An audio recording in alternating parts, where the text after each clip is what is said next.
We have all been there. You sit in front of your blank screen, staring at the blinking cursor, that relentless metronome of your creative anxiety. You wait eagerly for a scene to spark to life, but often the characters feel disappointingly flat, their dialogue forced and lacking depth. You know how to write sentences, you've mastered the mechanics of language, yet you find yourself struggling to capture the soul of the story that desperately wants to be told. What's truly separating a technically good writer from a truly successful storyteller? Well, it is a question that many aspiring authors grapple with, and the answer extends far beyond having a larger vocabulary or better grasp of grammar. It lies in the ability to tap into the deep emotional truths and translate them into the page. Successful writing is not merely a skill, it is a spiritual conduit through which creativity flows. It possesses the power to provoke emotional experiences, inspire profound actions, and facilitate an awakening in your reader's heart and mind. Hello, everybody, and welcome to Mystique Nor Scribbler. I am your host, Timothy Berman here, and I want to share some thoughts on this. I am putting together some old blog posts and then presenting them as a presentation, and I think that they are relevant. And so the first one in the series that I'm going to be doing here for the Mystique Nor Scribbler channel is focusing on the Zen of Storytelling, how mindfulness elevates fiction writing. Now, we've all been there. You're sitting in front of your blank screen. You're staring at that blinking cursor. It is a relentless metronome of your creativity and your anxiety. You are waiting eagerly for a scene to spark to life, yet oftentimes the characters seem to feel disappointingly flat. Their dialogue seems forced, and there's a lack of depth. You know how to write sentences, you've mastered the mechanics of language, yet you find yourself struggling to capture the very soul of the story that desperately wants to be told. And yes, this is what the introduction is mentioning, because what truly separates a technically good writer from a truly successful storyteller is a question that many aspiring authors like myself grapple with, and the answer extends far beyond having a larger vocabulary or a better grasp of grammar. It lies in the ability to tap into deep emotional truths and translate them onto the page. Successful writing is not merely a skill, it is a spiritual conduit through which creativity flows because it possesses the very power to provoke emotional experiences, inspire profound actions, and facilitate an awakening in your reader's heart and in their mind. Now, here's the catch: you cannot take your reader somewhere you have not journeyed yourself. Your own experiences, your own emotions, and your own insights are the very raw materials from which great stories are crafted. So think of the advice that is always given: write what you know. And when we write from what we understand and know of our own personal perspectives, observations, and even emotional experiences, we are then able to craft good plot structures, world building, and character arcs. This is precisely where mindfulness enters the equation because it bridges the gap between technique and authenticity in a writer's narrative. Now, the techniques I want to share with you are not mere abstract creative theories. They are rooted in psychological principles that I have effectively utilized in clinical settings, particularly during my work with patients in outpatient clinics as a drug and alcohol counselor. I'm now retired from the field, and I've been devoting myself to writing full time, content producing, and getting my own works published. These methods have been crucial in helping individuals process complex emotions and navigate their own internal conflicts. Now, if these simple yet powerful tools are able to assist someone in rebuilding their life narrative in a therapeutic context, just imagine the tremendous impact they are able to have on your own characters and the authenticity of your own storytelling. To write a character that feels alive and breathing, we need to first master the art of observation. This journey begins with being a disciplined student of the present moment. Becoming fully immersed in our own observations not only enhances our writing, it also enhances our life experience. Pay attention to the world around you. Notice the nuances of human behavior, the subtleties of emotion woven into everyday interactions. Each detail you capture becomes a thread in a tapestry of your own story. It adds the complexity and richness that readers are desiring. What makes a writer successful?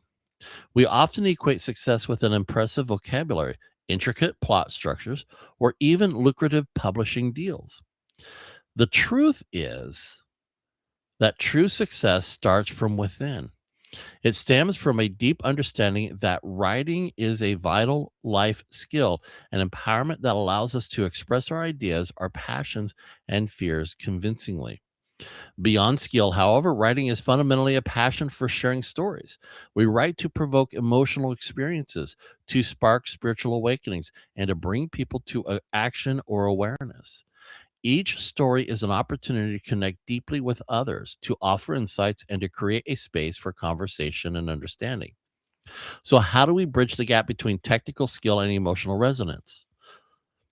The answer lies in mindfulness. A successful writer is one who is not just knowledgeable, they're an individual who is also disciplined in observation and attuned to the subtleties of life. By utilizing mindfulness as a tool, you are able to enhance your own storytelling experience, where it makes it more impactful and breathe life into your characters, allowing them to resonate deeply within your readers' hearts and minds. As you embark on this journey of becoming not just a writer, you become a true storyteller. Remember that your experiences, your awareness, and your practice of mindfulness make all the difference. Let's go ahead and get into what this means and what this looks like. We dive deep into our emotions, we observe the world with intent, and then we allow our heart to guide our pen. In doing so, we will discover the magic of storytelling that lies within each one of us. And so here's where we're going to take our journey today. We're going to begin to navigate this path effectively by looking at this roadmap. Our time together is going to be structured to take you from the philosophical foundation of mindfulness directly into the practical mechanics of writing. And this begins by exploring the writer's awareness, discussing how a shift in perspective may fundamentally change how you approach your craft. And then going to look at how this isn't just a new age trend. We're going to look at why ancient practice matters to modern fiction. We're going to connect timeless wisdom to the anxieties of the contemporary writer. And then from there, I want to take you through where we tackle the greatest enemy of creativity, the self doubt that plagues us all. We will discuss strategies for overcoming the inner critic, learning to silence the internal editor so that our true voice may emerge once we have cleared that mental space. We want to part of our work, deepening character authenticity, and then show how to use your own emotional awareness to build characters that feel as real as the people sitting next to you. And then finally, I want to move into the how to. The theory is useless without application. So I'm going to introduce you to mindful journaling for writers, a specific technique adapted from clinical practice that you're able to use immediately. And then I will structure your new habits by setting SMART goals because we want to establish this as a discipline because it ensures that our inspiration transforms into finished pages. By the end of the session, hopefully the takeaway will be clear. You will have a toolkit not just for writing better stories, but for becoming a more centered, observant, and resilient storyteller in your craft. And so let's go into the writer's awareness because the journey of mindful writing begins with a simple yet profound shift. It means that we're going to open ourselves to awareness. This means observing the world without immediate judgment or criticism. It is important to understand that this journey is not a one time event or a checkbox on a list. Rather, it is a sustained practice. When integrated into our daily routine, it deeply enriches our writing experience and enhances our connection with the world around us. At its very core, mindfulness is simply the capacity for moment to moment awareness. It is a state of being that enables us to appreciate the nuance of life that we might otherwise miss. For us as writers, mindfulness becomes a precious toolkit consisting of five key elements that can completely transform our creative process. First, we have the awareness. This involves being fully conscious of our mind, our body, and our environment. We cultivate this by paying attention to our thoughts and our feelings. As we write, we notice the physical sensations and tuning into the atmosphere around us. By doing so, we gain critical insights into how our surroundings influence our own creativity. Next is presence. This is the act of experiencing the moment fully, where we shed the weight of anxiety over the future or the burden of regret over the past. Presence allows us to immerse ourselves deeply into the craft, leading to richer descriptions and genuine emotion. It helps us engage in the writing process itself, rather than being distracted by external pressures or internal doubts. Third comes focus. In a world of distractions, the ability to make calculated choices about where to place our attention is crucial.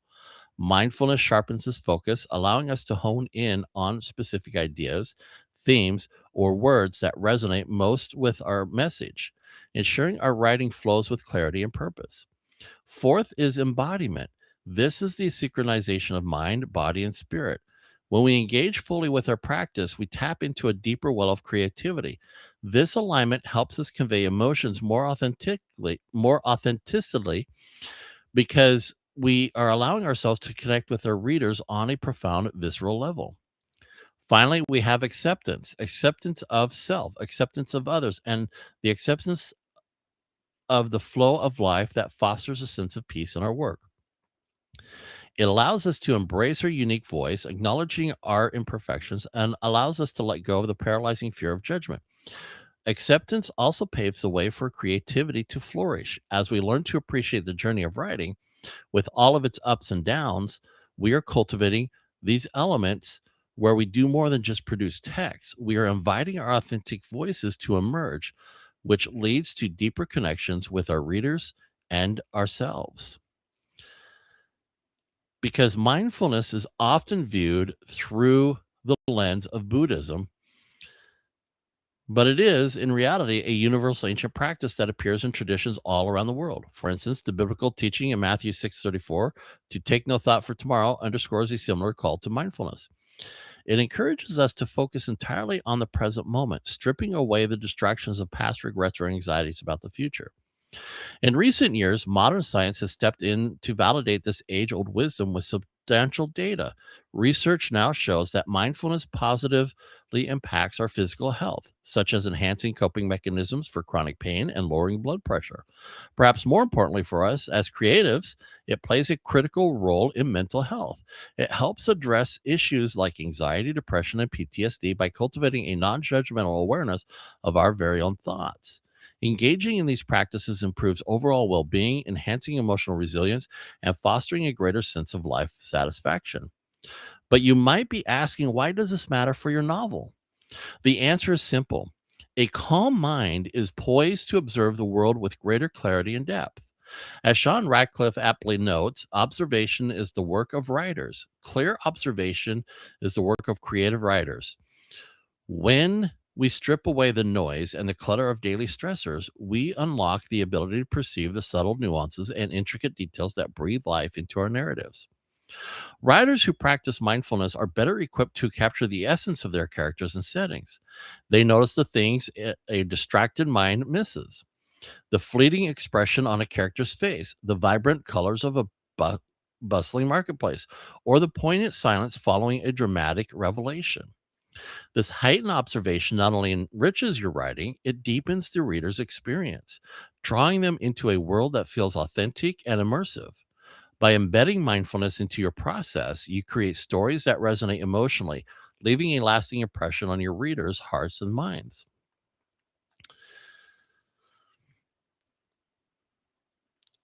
And one of the biggest hurdles that we face as fiction writers is the eternal editor, that nagging voice of fear, insecurity, and doubt that often looms large, casting shadows over our creative process.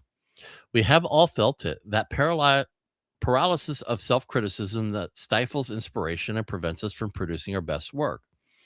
It is the voice that says this isn't good enough before the ink is even dry.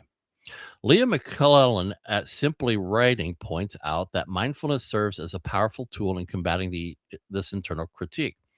By practicing mindfulness, we learn to recognize these fears for what they really are, not definitive truths, but merely fleeting thoughts that do not define our ability to write. This critical shift in perspective allows us to acknowledge our fears without letting them dictate our creative journey. By accepting them as temporary and setting them aside, we clear the path to get words on the page. finally liberating ourselves from the confines of self imposed limitations. Similarly, Susan Brassfield Kogan notes that for a mindful writer, the focus shifts towards the story itself rather than the ego of the writer. When we worry less about how we look as writers and care more about the characters we are creating, we are fostering a deeper connection to our plot lines. By practicing mindfulness, we begin to process our inner world more effectively. This connection encourages a state of flow where ideas may flourish without the inherent interference of self doubt, resulting in richer and more authentic storytelling. But this doesn't happen overnight. Susan Surreal, writing for Live Write Thrive, asks a poignant question. Isn't that exactly what a writer needs? She reminds us that it takes time, but the results will be there. Embracing mindfulness does not yield immediate results. Rather, it is a gradual journey that leads to more profound artistic expression. As we become more attuned to our inner experiences, our writing evolves, becoming more nuanced and impactful. So, consider this. By using mindfulness to silence the inner critic, we do more than just alleviate anxiety. We unleash our creativity producing work that resonates with authenticity and emotional depth. Because when we practice mindfulness, we are not just calming down or checking out of reality. We are actually learning how to be human. We learn to accept thoughts and emotions not as good or bad, but simply as part of the human experience. This acceptance opens up a deeper understanding of ourselves and those around us, enriching our interactions and ultimately our creativity. This, I believe, is the secret weapon for character development. Vanessa Carnevale, a renowned fiction coach, explains that approaching a writing session with a calm mind, free from judgment, allows us to translate our observations directly into our characters. By observing our thoughts and feelings without labeling them, we create a space where creativity may flourish. This practice enables us to tap into a more authentic expression of our characters because we begin to understand our own internal dialogue and our own emotional physiology. Think about this. When we comprehend our own emotional responses, how anger feels in the chest or how joy lightens the step, we are able to weave those nuances into our characters. We start crafting individuals who breathe, who feel, and who react authentically. Characters become more than just figments of our imagination. They evolve into relatable beings with hopes, with fears, and emotions that mirror our own. This mindful approach to writing encourages a more profound connection with the audience. Readers are able to resonate with a genuine portrayal of struggles and triumphs in a character's journey, making the narrative more engaging and impactful. Writing becomes not just a task, it is a deeply reflective process, allowing the writer to explore and grow alongside their characters, ultimately delivering a richer and more immersive storytelling experience. This, how do we turn this philosophy into a daily habit? Well, we need a routine. Writing is a craft and it's a discipline. The method I'm about to share is adapted from therapeutic practices I have personally used within clinical settings, working with patients who are struggling with opioid addiction, depression, anxiety. Now, this is not to give you any mental health or professional counseling. This is just to take real world experiences uh, over 7 years of working in the counseling field with addicts, people experiencing homelessness, and people dealing with really traumatic issues in their lives. And so the method I'm about to share is adapted from that therapeutic practice I have used in clinical settings. And I believe that these techniques, originally designated to help patients process emotion, are incredibly effective for writers trying to unlock deep emotional truths for their fiction. By incorporating these practices into your daily life, you're cultivating a deeper connection to your emotions, allowing you to express more authentic narratives. So, first, let's talk about the setup. Just like an athlete needs a gym, a mindful writer needs a conducive environment. First, find your space. Finding a private spot free from distractions is essential. Choose a location where you feel comfortable and uninterrupted, whether that be a quiet corner in your home, a secluded park bench, or even a cozy cafe during off peak hours. The key is to eliminate potential interruptions from noise, technology, and other people, allowing you to focus entirely on your reflections. Second, manage your time. Setting aside a dedicated block of roughly 20 minutes is critical. The short yet focused duration allows your mind to settle into a reflective state without feeling overwhelmed. I recommend breaking this time down. Spend the first few minutes clearing your mind, follow that with a dedicated period of observation, and finish with a brief moment to jot down your thoughts. This structure maximizes concentration and encourages deeper insights. Third, you want to gather your tools. I recommend carrying a small notebook specifically for capturing snippets of observation throughout the day. This portable tool allows you to instantly note down fleeting thoughts, unique encounters, or even intriguing ideas that arise in daily life. By creating a habit of recording these observations, you build a rich tapestry of insights to explore during your dedicated reflection time. Finally, we prepare for the daily conflict exercise. This specific exercise is designed not only to help you understand emotion on a personal level, but also to empower you to translate that understanding into compelling writing. It is about taking the raw data of your feelings and refining it into a narrative gold mine. And so we begin our practice by centering ourselves. Before we dive into the conflict, we need to first find stillness. I invite you to spend just 2 minutes in deep breathing or visualization. So if you want to go ahead and pause this video for the next minute or two, just do some real deep breathing exercises. And what you want to do is you want to breathe from your fire diaphragm. That's is always recommended. Not shallow breathing, but you want to take in a deep breath, hold it for a few seconds, and then slowly release it. And you do that a few times because you're going to feel your body respond to that. And so I invite you to spend just about 2 minutes in deep breathing or visualization. Inhale deeply through your nose, filling your lungs completely, and then exhaling slowly and deliberately through your mouth. What you want to focus your attention on is entirely on the rhythm of your breath as it flows in and out, allowing your thoughts to stray or any stray thoughts to drift away gently. Maybe picture them being falling like leaves or they're floating along the stream. As you breathe, I want you to create a vivid mental image of a serene place. This is your personal sanctuary. Everybody always jokes about going to your happy place, and that's really true. You want to picture yourself in a place that you feel safe, you feel confident. It's kind of a sacred and place that is your sanctuary. And maybe it's a quiet forest dappled with sunlight, a tranquil beach with rhythmic waves, or maybe even a sunny meadow full of wildflowers. You want to engage all your senses in this visualization. You want to ask yourself, what colors do you see? What sounds do you hear? Is there a scent in the air? Allow this mental sanctuary to wash over you, enhancing your sense of calm and clarity, and fully preparing your mind for the exercise ahead. And then, once you have centered yourself, it is time to transition into a free writing session. And here, I want you to just set a timer for exactly 3 minutes. During this time, your goal is to write without pause, and most importantly, without judgment.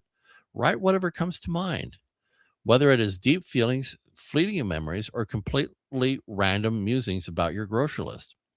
The specific content doesn't matter. The momentum does. The key here is to let the words flow freely onto the page, effectively clearing the pipes of your mind. Think of this as a warm up for your creative muscles. This exercise liberates your creativity and helps you break through any lingering mental blocks. It ensures that your mind is clear and pliable before we dive into the deeper emotional exploration that follows.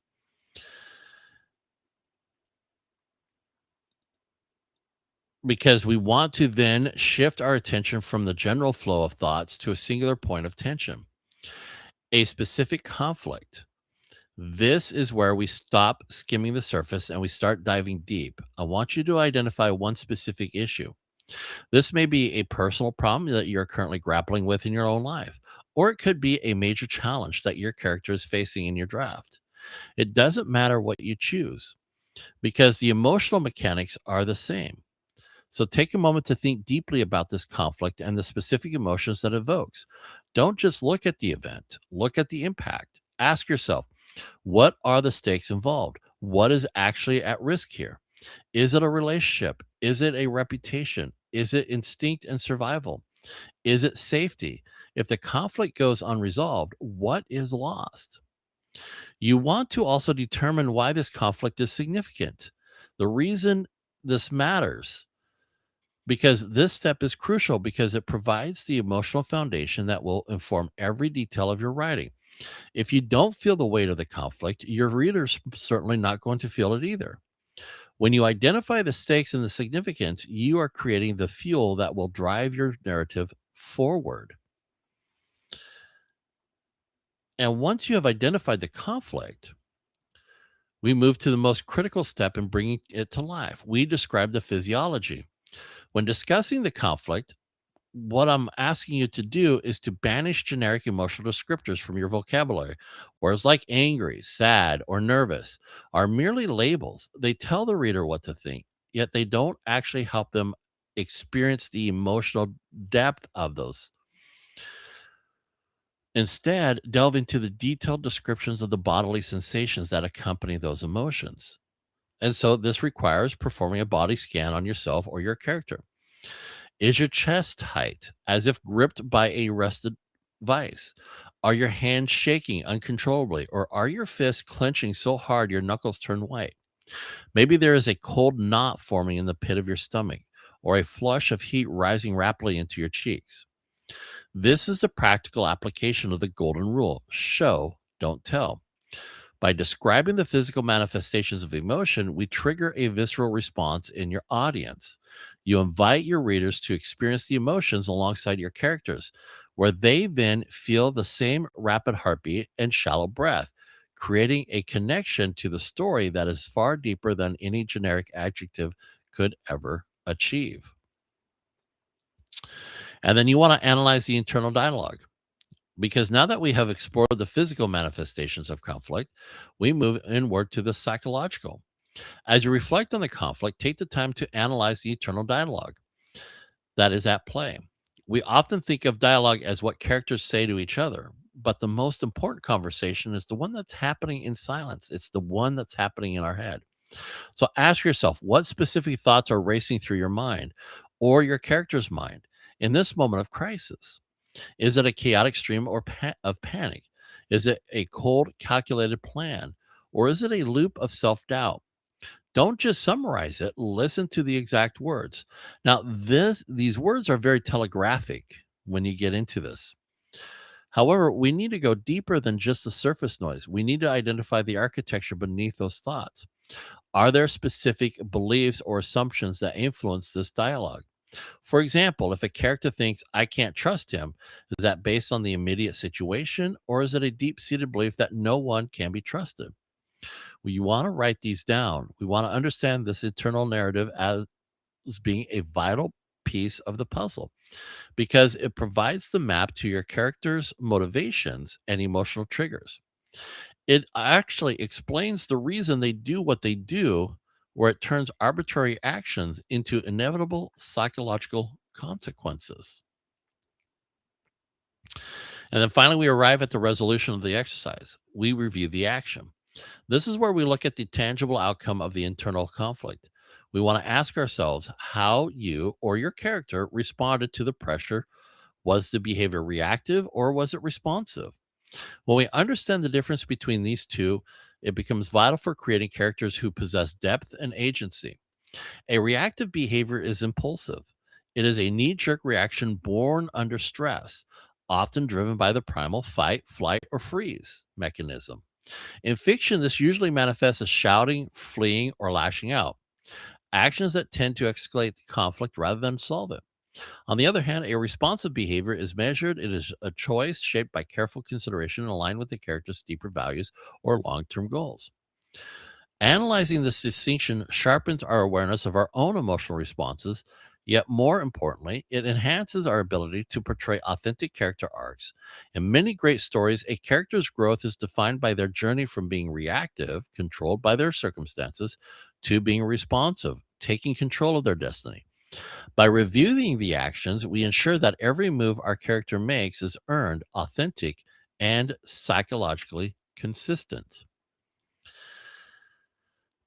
And so we want to build our emotional library because by engaging in the structured analysis of your own emotions, by dissecting the physiology, the internal dialogue, and the behavioral response, we are doing something incredibly powerful. You are building a very rich library of sensory details and psychological insights. This is not just therapy, it is research. You are creating a vast repository of human experience that you are able to draw upon whenever you need to write a difficult scene. These insights may then be seamlessly integrated into your own writing. It lends an undeniable authenticity and depth to your characters.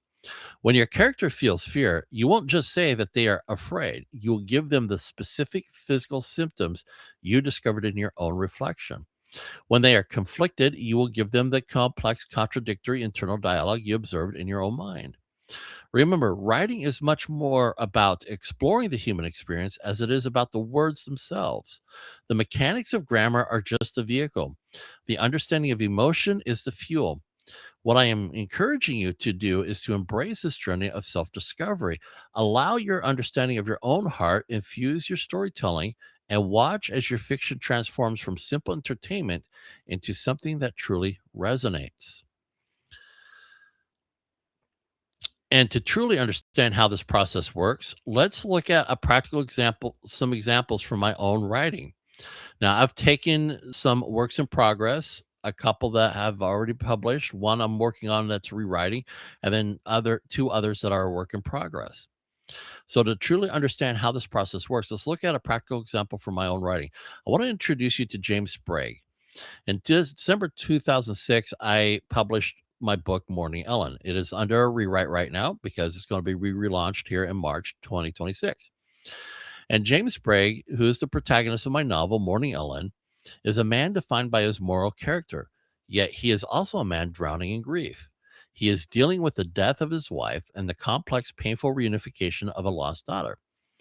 The plot centers entirely on overcoming grief and loss. Even the title, Morning Ellen, is designed to signify deep emotional chaos.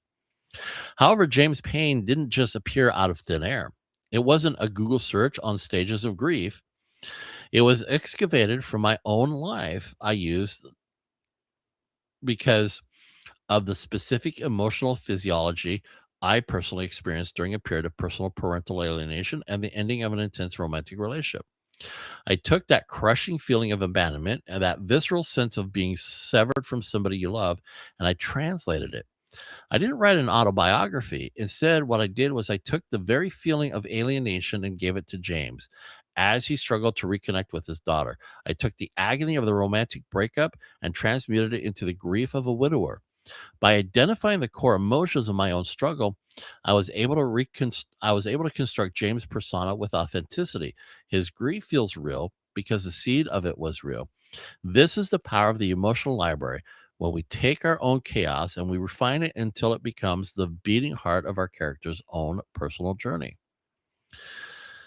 And not only that, but my most recent book that I published, which is Don't Kiss Me Goodbye, features Copper Steele and Shania Savage. This is a different kind of example because Copper is a washed up private detective. He is a man desperately attempting to hide from the agonizing loss of his wife, Jasmine. He is a character defined by avoidance, hiding from his past, hiding from his pain, and getting lost in an intense, complicated affair with Shania Savage. However, Copper's internal brokenness isn't happening in a vacuum either. He is being drawn back into the gall of bitterness, the dark, churning underbelly of Seattle. The story forces him to confront opioid use, crime, and the stark realities of systemic public policy failures. The authenticity of this narrative didn't come from watching noir movies, though I love Mickey Spillane's, Mike Hammer, Ridley Pearson's Lou Bolt series, and the old time detective noirs.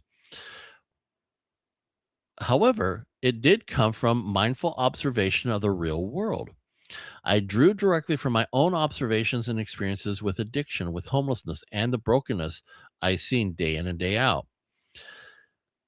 By engaging in the practice of presence, I mentioned earlier, when we truly look at the pain of the city without turning away, I was able to capture the very texture of that despair.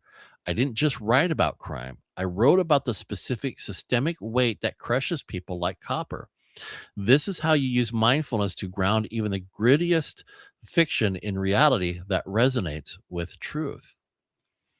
And then there's my work in progress that I'm working on right now, Winds of Redemption. This is another one of my works because in this story, in this fiction, in this narrative, we are exploring a protagonist that's grappling with the suffocating weight of alcoholism, the devastation of divorce, and the painful estrangement from his daughter. The emotional core of the story isn't just sadness, it is the specific crushing heaviness of shame and guilt.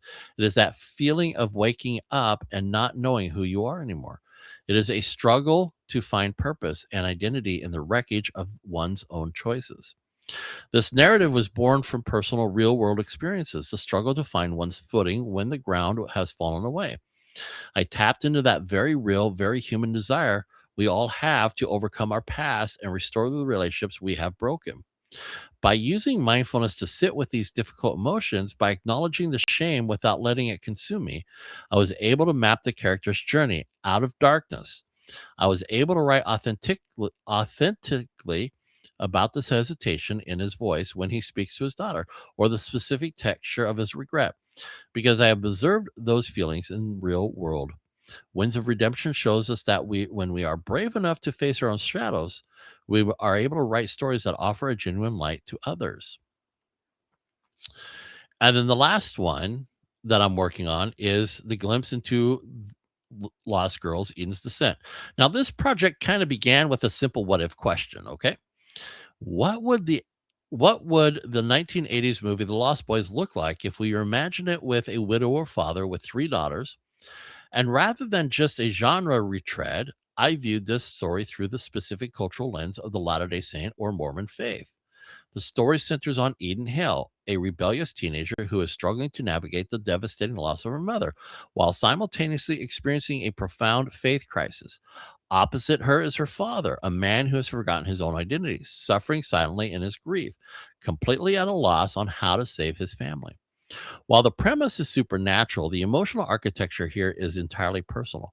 This narrative is shaped by my own experiences with faith crisis, those terrifying moments of doubt and insecurity where the ground feels like it's shifting beneath you.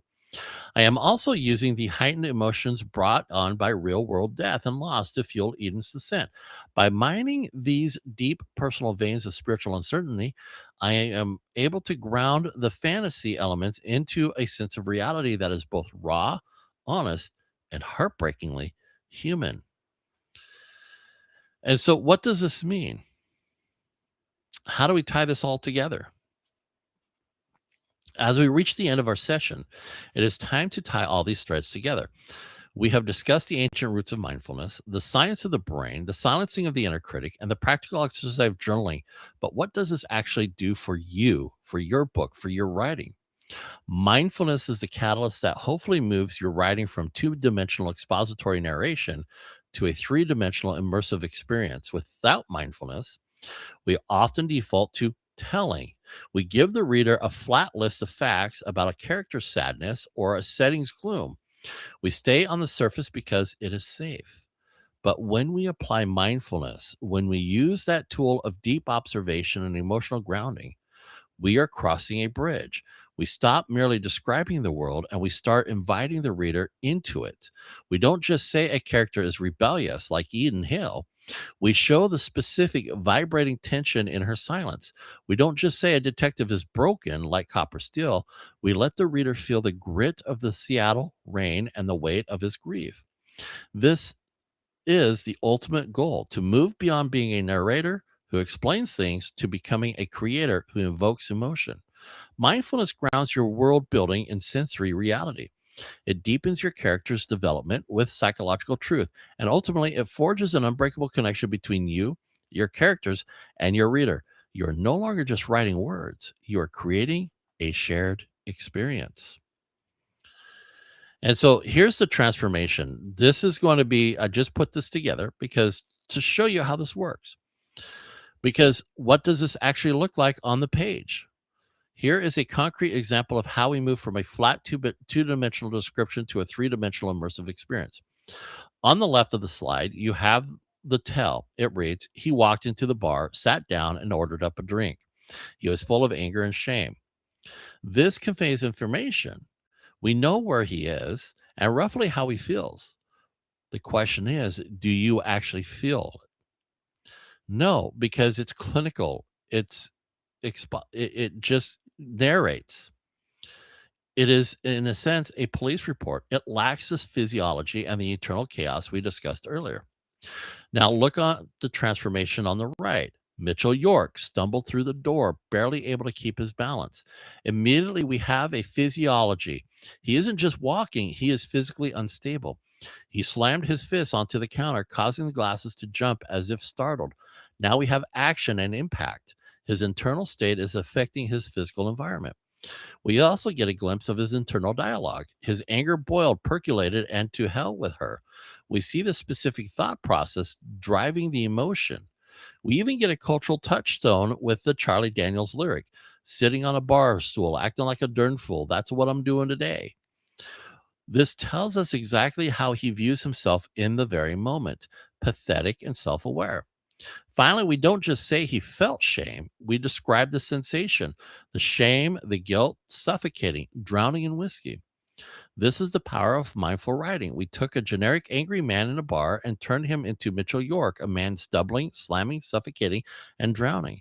We stopped telling the reader about the shame and we started showing them how it feels, what it feels, so they can emotionally identify and connect to the character.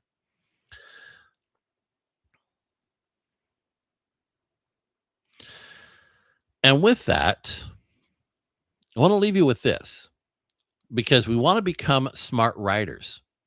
And we do this by setting goals, the smart writer goals. Mindfulness requires discipline.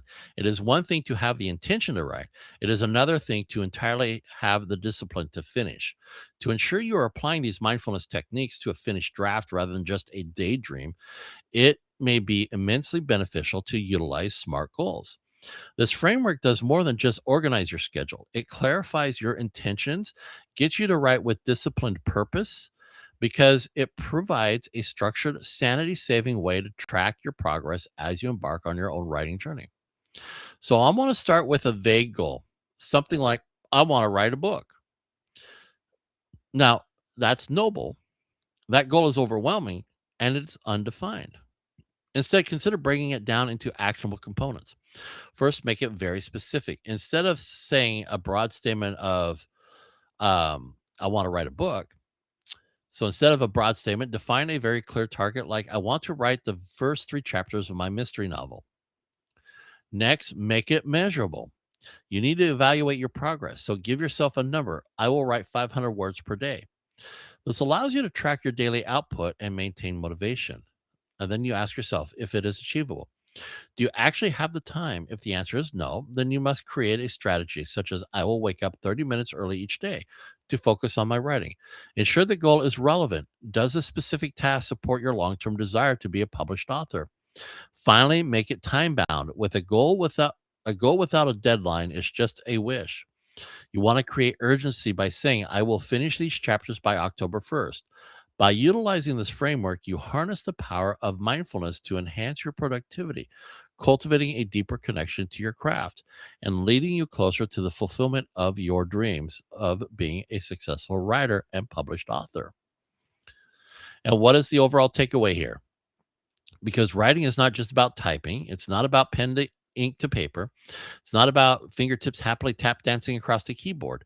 It is about seeing. It is about perceiving the world with such clarity that the words on the page become a window rather than a wall. By integrating daily breathing techniques, mindful observation, and the structured journaling practices we've discussed today, what you are doing is creating a dedicated space where you are truly present and focused. This intentional approach allows you to slow down and connect with your surroundings. Breathing deeply centers your thoughts and clears the mind of distractions, enabling you to tap into your inner creativity. Through mindful observation, you learn to notice the subtleties of life, the way light dances through the trees, the nuance of a fleeting expression, or the texture of a quiet moment. These observations enrich your narrative, providing a wellspring of inspiration that makes your fiction feel lived in and real. And so hopefully this has helped you. Drop your thoughts in the comments section. Hit the like, share, and subscribe. Hit that notification bell. And do me a favor, go over to the website, timothyrberman.com. There, I post a lot of my daily devotionals for Latter-day Saint Christians in recovery. I post come follow me discussions, but I also post writing related material. And so you can find those over at the post. You can look at the upcoming novels that I have and subscribe there as well. So that way you can be alerted of new posts, new content, and share your thoughts.